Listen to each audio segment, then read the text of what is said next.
সম্বন্ধে কিছু কথা জিজ্ঞাসা করেছেন। দাজ্জাল কোথা থেকে বের হবে, তার বংশ পরিচয় কি, তার রূপ কি, তার পিতাকে মাতাকে, এই না মানে দাজ্জাল সম্বন্ধে একটা ধারণা।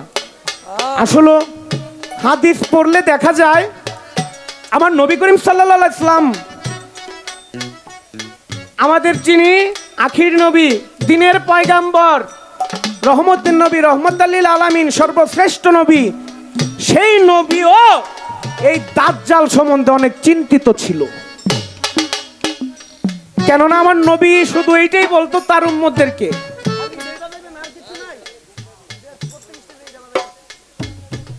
এই দাজ্জাল সম্বন্ধে আমার নবী করিম সাল্লাল্লাহু আলাইহি সাল্লাম তার সাহাবীদের সাথে খালি বইলা গেছে যে দাজ্জাল যেই ফিতনা সৃষ্টি করবে, এই ফিতনা থেকে বাঁচাটা বাবা মুশকিল।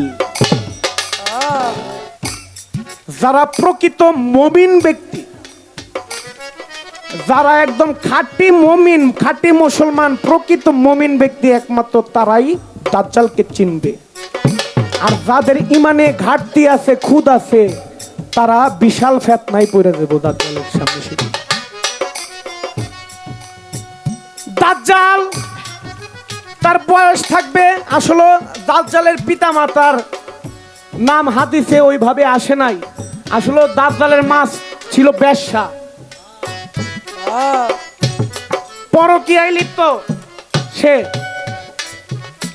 কোন বেড়ার বীর্য থেকে যে দাজ্জাল হইছে এইটাই জানা যায় না, বুঝেনি তো। আমি তো আর এনে মা বোনেরা আছে আর ঘুইলে এত কিছু কইতে চাই না। দাজ্জাল তার মায়ের গর্ভে 40 বছর যাবত থাকবে। দাজ্জাল যখন আবির্ভাব হবে, সে তার মায়ের পেট ফাইরা তারপর বাইর হইব। দাড়ি থাকবো খোঁচা খোঁচা। দাজ্জালের বর্ণনাটা পাওয়া যায়, দাজ্জাল যুবক পুরুষ হইয়া এই পৃথিবীর মধ্যে আবির্ভাব তার ঘটবে। তার দেহের বর্ণ থাকবে লাল এবং সে থাকবে একটু বেটে প্রকৃতির। তার চুলগুলা থাকবে কোকড়ানো। তার কপালটা একটু উঁচু থাকবে, কপালের মধ্যে লেখা থাকবে কাফের।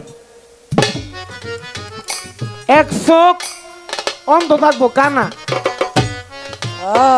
এক চোখ অন্ধ থাকবে। তার এক হাতে থাকবে বেহেশত, আরেক হাতে থাকবে দোজখ। দাজ্জাল এমন ফিতনা সৃষ্টি করবো, কইবো আমার খোদা মান, আমারও যদি খোদা মানুষ তাইলে তোর বাপেরে জিন্দা কইরা আমি তোরে দেখাবো। আর যে সময় দাজ্জাল আসবে, পৃথিবীর মধ্যে এমন দুর্ভিক্ষ দেখা দিবে, মানুষ ভালো করে খাবার পাবে না।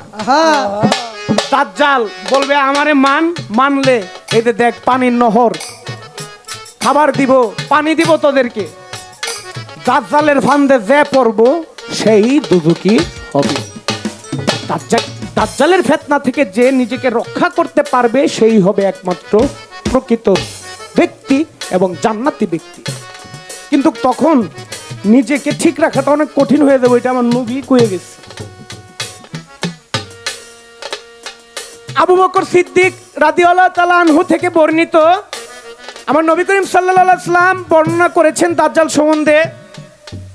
দাজ্জাল খোরাসন থেকে বের হবে, এটা সহিহ তিরমিজি হাদিসের কথা।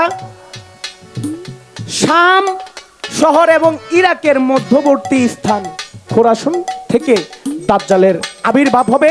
দাজ্জালের বংশটা থাকবে ইহুদি বংশ, সে ইহুদি বংশের মধ্যে আসবে এই পৃথিবীর মধ্যে।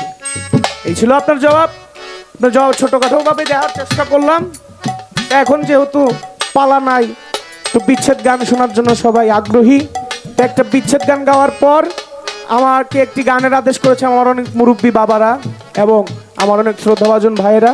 ও জীবন জীবন রে গানটা আগে একটা বিচ্ছেদ গান গাই, তারপর ওই গানটি করবো ইনশাআল্লাহ।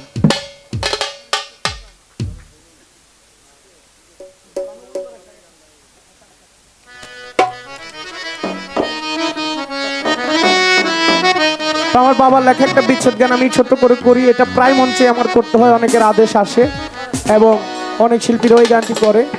আপনারা এই অঞ্চলের মানুষ আমার বাবাকে অনেক ভালোবাসেন, এটা আমি জানি। আসলে এটাই আমার কাছে বড় পাওয়া। আসলে আমি কিন্তু শিল্পী হয়েছি বাবা, এটা যে একদম পেশা হিসেবে নেওয়ার জন্য শিল্পী হয়েছি তা না, সত্য কথা।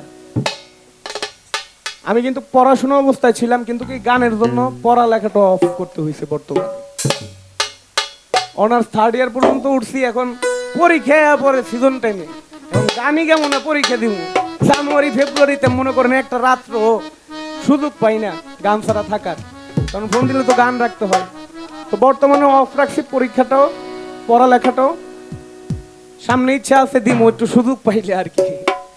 তো আসলে আমার ফ্যামিলি থেকেও নিষেধ করেছিল, আসলে এই গানের জগতে এসে আমার বাবা আমার কাকা সবাই তারা অল্প বয়সে চলে যায়, তাই ভয় পায়, তাই আমাকে গানের মধ্যে দিতে চায় না। তারপরও এই যে আমার বাবা যে সারা দেশ গান করে গেছে, আমার বাবার যে কিছু পাগল আছে তাদের অনুরোধের কারণে গানে নামা। কারণ আমি যদি গানে আসি, এই যে দেখেন আমি যেখানেই গানে যাই একটা কথা আমি শুনি সব সময়, আমি যে ফেরদৌস সরকার একজন ব্যক্তি, আমাকে বেশি কেউ চিনে না বাবা। আমি গেলে কই ফারুক সরকারের পোলা আইছে জীবনকারীর নাতি। কারণ আমি যতদিন আছি তাদের নামটা মানুষের মুখে মুখে থাকবে, এই মানুষের মুখে তাদের নামটা শুনেই আমার শান্তি। আর কিছু আমি চাই না, তাদের জন্য দোয়া করবেন আল্লাহ পাক যেন তাদেরকে পরম বন্ধুর বাসরে পরবারে ভালো রাখে, এই দোয়াটা সকলের কাছে আমি ভিক্ষা চাই আপনাদের কাছে, সকলে তাদের জন্য দোয়া করবেন। ও প্রাণ বন্ধু আহারে এত ভালোবাসিয়া বন্ধু তোর মন পাইলাম না, সোনা বন্ধু আহারে এত ভালোবাসিয়া বন্ধু তোর মন পাইলাম না। ভালো বন্ধু আরে এত ভালোবাসিয়া বন্ধু তোর মন পাইলাম না, সোনা বন্ধু আরে এত ভালোবাসিয়া বন্ধু তোর মন পাইলাম না। প্রথম পীড়িতের কালে কত কথা কইয়া বন্ধু, কত কথা কইয়া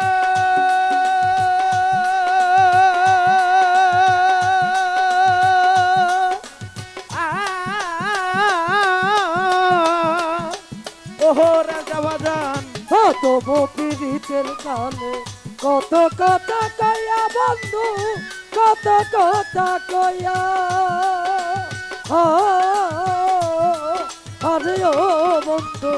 প্রথম পীড়িতের কালে কত কথা কইয়া রে বন্ধু, কত কথা কইয়া ও রে অভাগিনীর কোমল হৃদয় রে, ও রে বন্ধু নিয়াছ কারিয়া রে।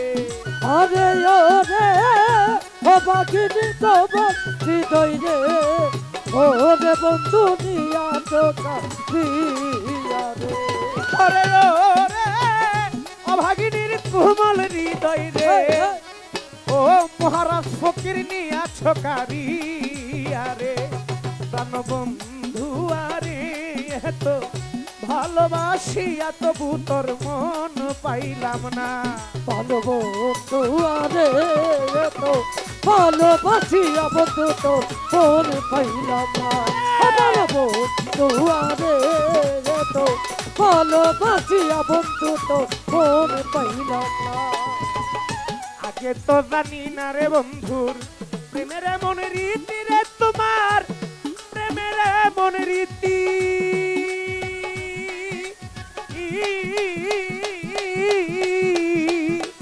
ও বাচ্চা ভাই। আগে তো জানি নাই বন্ধু বেবে রে তারিতি রে তোমার, বেবে রে তারিতে আরে ও বন্ধু। আমি আগে তো জানি না রে বন্ধুর প্রেমের এমন রীতি রে, তোমার প্রেমের এমন রীতি। আরে ও রে তোমার সঙ্গে প্রেম করিয়া রে, ও রে বন্ধু নতিবে দুর্গতি রে। আরে ও রে তোমার সঙ্গে প্রেম করে রে, ও রে বন্ধু নচিবে আরে ও রে তোমার সঙ্গে প্রেম করিয়া রে, আরে ও ওরে বন্ধু কপালে দুর্গতি রে সোনা বন্ধু আরে এত ভালোবাসিয়া বন্ধু তোর মন পাইলাম না অপান বন্ধু আরে তো ভালোবাসিয়া বন্ধু তো মন পাইলাম না অপান বন্ধু আরে তো ভালোবাসিয়া বন্ধু তো মন পাইলাম না ঘুমাইলে স্বপনে গো দেখি জাগিয়া না পাইরে তরে জাগিয়া না